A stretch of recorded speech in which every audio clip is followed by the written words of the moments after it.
Cabinet से one nation one election bill pass हो गई। अब इस पर भी सियासत शुरू हो गई है। जहां जदयू अपनी सहमति जता रही है, वहीं विपक्ष ने विरोध किया है। विशेष जानकारी दे रहे हैं पटना संवाददाता अमलेश आनंद। नमस्कार, आप देख रहे केबीसी न्यूज। मैं हूं अमलेश आनंद। देखिए, जिस तरह से कल वन नेशन वन इलेक्शन को लेकर के केंद्रीय मंत्रिमंडल में वहां से पास हुआ है बिल, उस बिल को लेकर के काफ़ी चर्चाएं चल रही है।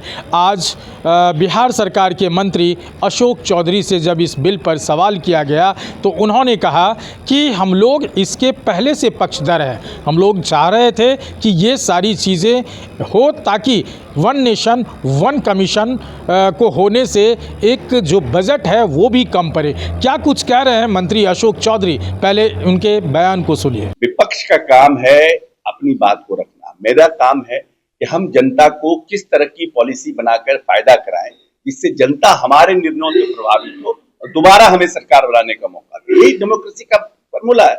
हम जनता के लिए हित में ये वन नेशन वन इलेक्शन का हमने मसौदा तैयार किया, कैबिनेट से हमने अप्रूवल दिया, पूर्व राष्ट्रपति रामनाथ कोविंद जी उसके चेयरमैन बनाए गए, हर जगह के लोगों को राजनीतिक दलों से अपना व्यू लिया गया। हर का कुछ ना कुछ तो ऐसा नहीं है, कोई भी पॉलिसी आप बनाइएगा। जब नीतीश जी ने साइकिल योजना की शुरुआत की थी उसमें भी विरोध हुआ था। मदन मोहन मालवीय जी ने जब सामाजिक सुधार की योजना लाई थी उस समय भी सती प्रथा का भी विरोध हुआ था। तो ये तो हर है ही है, हर जगह हर लोगों का है।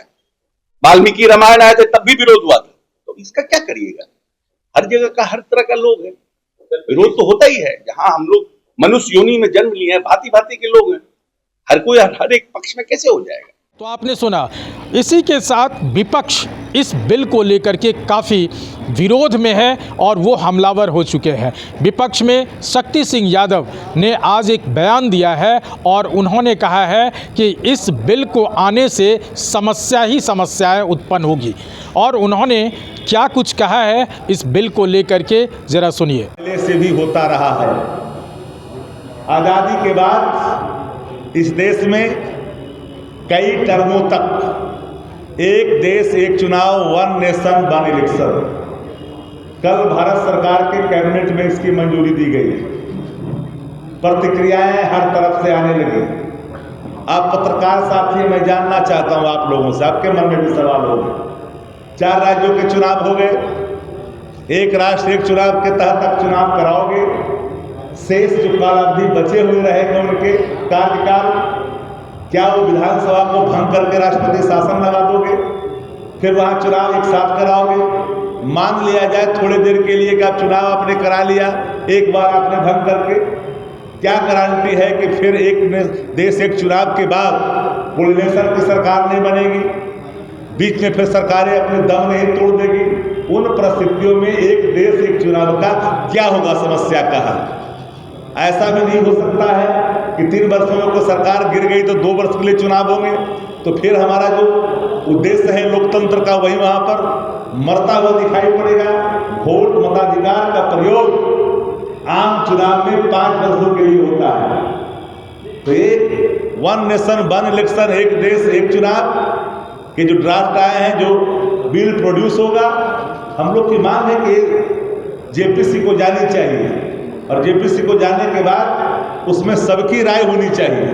हम इसके खिलाफत या समर्थन का बात नहीं है, हम उन संभावनाओं पर, उन बातों पर जोर देकर करके हम ये कह रहे हैं। ना विरोध की बात है ना समर्थन का बात है कि आखिर होगा कैसे, ये ड्राफ्ट की प्रारूप क्या है, कैसे कर पाओगे। इन सारे सवालों पर मनन भी होगा, मंथन भी होगा, विचार भी होगा। तो राष्ट्रीय जनता दल का मानना है कि ये सवाल पॉलिटिकल स्टंट नहीं होनी चाहिए।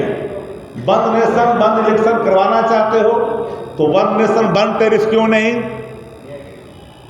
समान शिक्षा क्यों नहीं, ऐसा क्यों, फिर अलग अलग क्यों, ये सवाल भी सामने है। जो सरकार को तत्परता के साथ जिन चीजों को गंभीरता से शिक्षा के हित में लेनी चाहिए, आम आदमी के हित में लेनी चाहिए, उस पर चर्चा करने के बजाय एक पॉलिटिकल माइलेज के लिए कहीं मंदिर का लेंगे, कहीं बंगाल में जाके मंदिर बनाएंगे, कहीं कहाँ बनाएंगे, कभी वहाँ बनाएंगे। अरे आम आदमी की बात करो, पलायन की बात करो, किसान की बात करो, किसान प्रोटेस्ट कर रहे हैं, समस्याओं की बात करो।